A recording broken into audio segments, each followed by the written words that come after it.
simply because I've been engaged in some rather delicate work on behalf of our cousins in the United States, and it's been quite a dangerous work, is that we have been exposing the biggest corruption story in the history of the world, which is basically concerns the derivatives operation. All derivatives are fraudulent finance activity. The United States moved this week onto the Basel II norms, which means that all off-balance sheet transactions are illegal, and which means that the entire derivatives sector is worth zilch. Now, the reason that the pound in your pocket is a piddly little coin, which you can't even buy the Daily Telegraph with, is precisely because this leveraging and hypothecation of fraudulent finance activity has been taking place. Now, it was originated in the bowels of what I call the US intelligence power, and the proxy name for that is the CIA, but actually we're referring to 16, possibly 18 agencies which are a subsidiary to the CIA, including the FBI. The brains behind this is Dr. Henry Kissinger, also known as Heinz. He's a triple agent. His Soviet code name is BOR, quite well known. We don't know what his pan-German code name is. We did not win the war. What happened was we finished Hitler off. We personalized the war, so we thought that when Hitler ceased to exist, Austin, at the Wannsee conference, the Nazi intelligentsia realized that there must be a 50-50 chance that the Germans would lose the war. And so what they did was they exported their big brains to Madrid. And in 1942, they set up what they called the German Geopolitical Center. Now, the German Geopolitical Center did nothing but think about what would happen if Germany didn't succeed in taking over Europe. And in other words, it was a long-term think tank, and they developed a long-range deception strategy called Europäische Wirtschaftsgemeinschaft, European Economic Community, published in 1942 in Berlin, is enemy of its member states. The European Union is, of course, not our friend, it is our enemy, and has been all along, because its purpose is to usurp our sovereignty and take us over. And in fact, what we now have, under Heath, we handed over general powers to an unelected group in Brussels, which is a self-perpetuating situation. And the real problem with this enemy of ours is that it is on autopilot. The problem was, or has been, that the people running the criminal finance, including, of course, the criminal enterprises, and by the way, I have referred to Citibank and other very large banks in the United States as criminal enterprises for the last 2.5 years, and I'm still walking. And the reason for that is that if you go into the main courthouse in New York and you pull up Citibank, you would have to spend about 3 weeks taking down information about the court cases concerning Citibank and fraud, which are still before the court, and that's just one court. Anyway, what happened this week is that the Chinese have made available to the United States, or to the Federal Reserve, 10 metric tons of gold. It's been loaned to them. It's a sort of loan, but of course there are huge strings attached.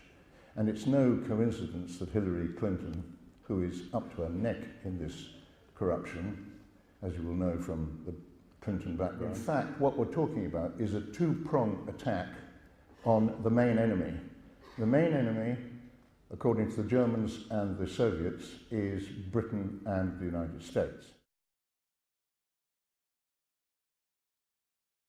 I'm going to have to make a very big apology to my noble friend, the noble Lord Sassoon, because I'm about to raise a subject which I shouldn't raise, which is going to be one which I think is now time to put on a higher awareness, and to explain to the House as a whole, as I don't think they have any knowledge of. I'm sorry the Noble Lord Strathclyde is not with us at the moment, because this deeply concerns him also.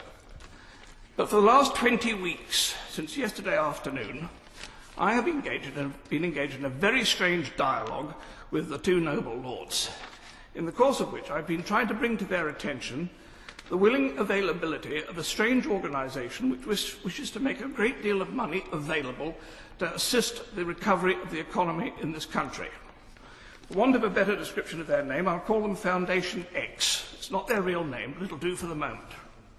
Foundation X was introduced to me 20 weeks ago last week by a very eminent city firm, FSA controlled, by its chairman, who came to me, and its chairman said, "We have this extraordinary request to assist in doing this major financial reconstruction. It's mega bucks, but we need your help to assist us in understanding whether this business is legitimate."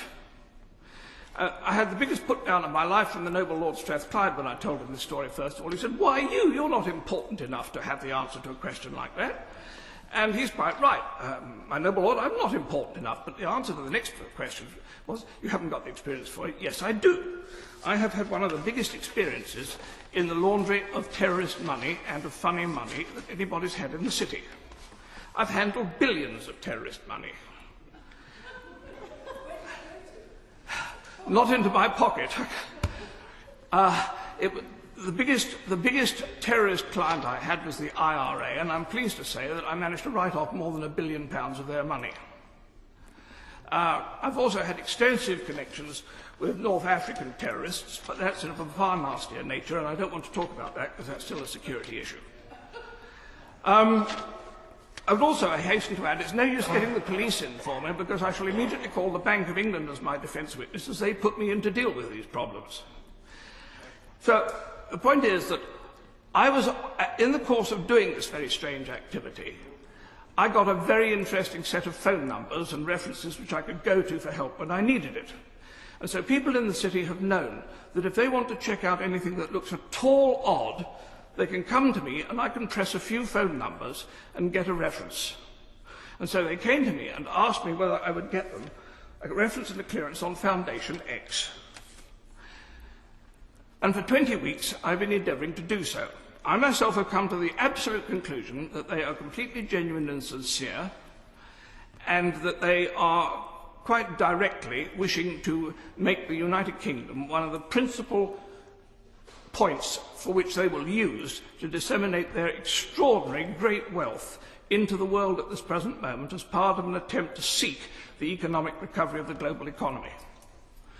And so I made the phone call to my noble friend Lord Strathclyde on a Sunday afternoon. I think he was sitting on his lawn, poor man. And he did the quickest ball pass I've ever seen. If England can do anything like it at Twickenham on such Saturday, we have a chance against the All Blacks. And the next thing I knew, I'd got the noble Lord Sassoon on the phone instead. And he, from the outset, took the quite right, proper defensive attitude of total scepticism and said, this possibly can't be right.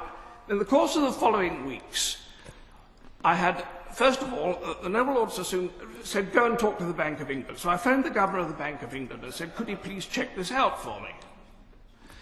And he came back after about 3 days and said, you can get lost. I'm not touching this with a barge pole. It's far too difficult. Take it back to the Treasury. So I did. And within another day, the noble Lord Sassoon had come back and said, this is rubbish. It can't possibly be right. So I said, well, I'm going to work more on it.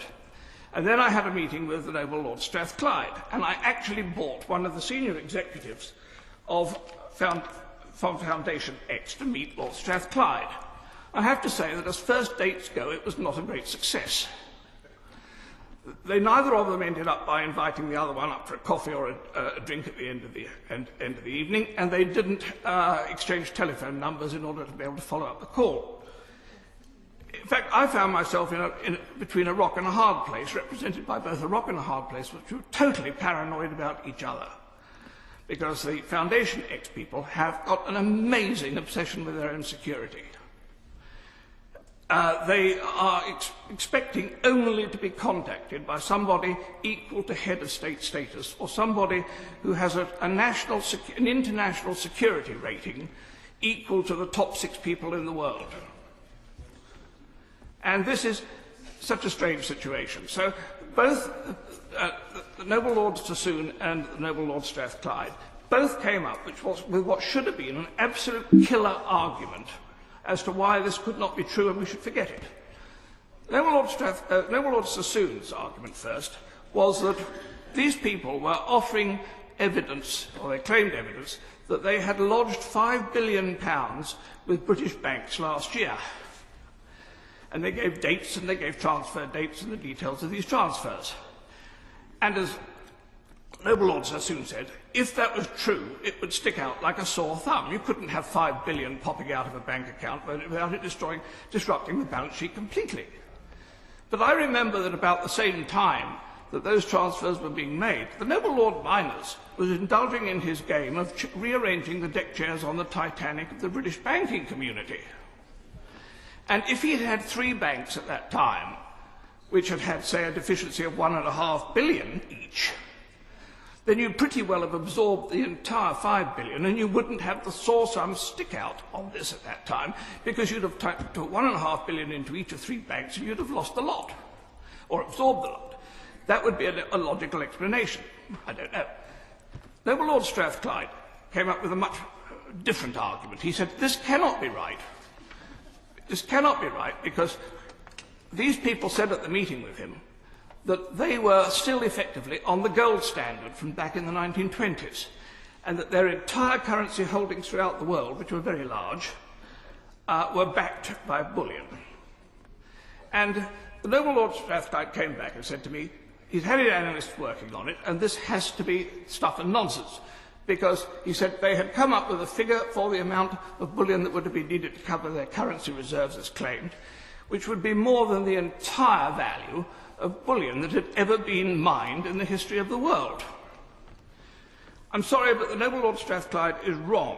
His analysts are wrong, because what he had done was he had tapped into the sources which are available, and there is only one definitive source for the amount of bullion that has ever been taken from the Earth's crust, and that was a National Geographic magazine article 12 years ago.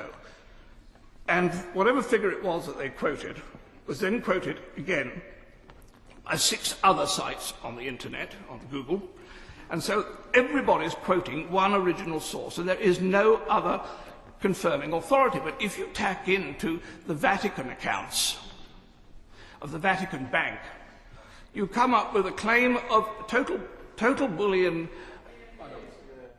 The noble Lord is into his 15th minute. I wonder if he could draw his remarks to a conclusion. The total value of the Vatican Bank reserves would claim to be more than the entire value of gold ever mined in the history of the world. Now, my point on all of this is that we have not proven any of this. Foundation X are saying at this present moment that they are prepared to put up the entire £5 billion for the funding and creation of the 3i recreation. The British government can have the entire independent management and control of it. They don't want anything to do with it. There will be no interest charged. And by the way, if the British government would like it as well, if it will help, they will be prepared to put up money for funding hospitals, schools, the building of Crossrail immediately with 17 billion transfer by Christmas if requested, and all these other things. These things can be done if wished, but we have to have a senior member of the government has to accept the invitation to a phone call to the chairman of the company concerned, Foundation X, and then we can get into business. And all I'm asking is that this is too big an issue. I'm just an ageing, obsessive old peer, and I'm easily dispensable, but getting to the truth is not, and we need to know what really is happening here. My lords, we must find out the truth of this situation.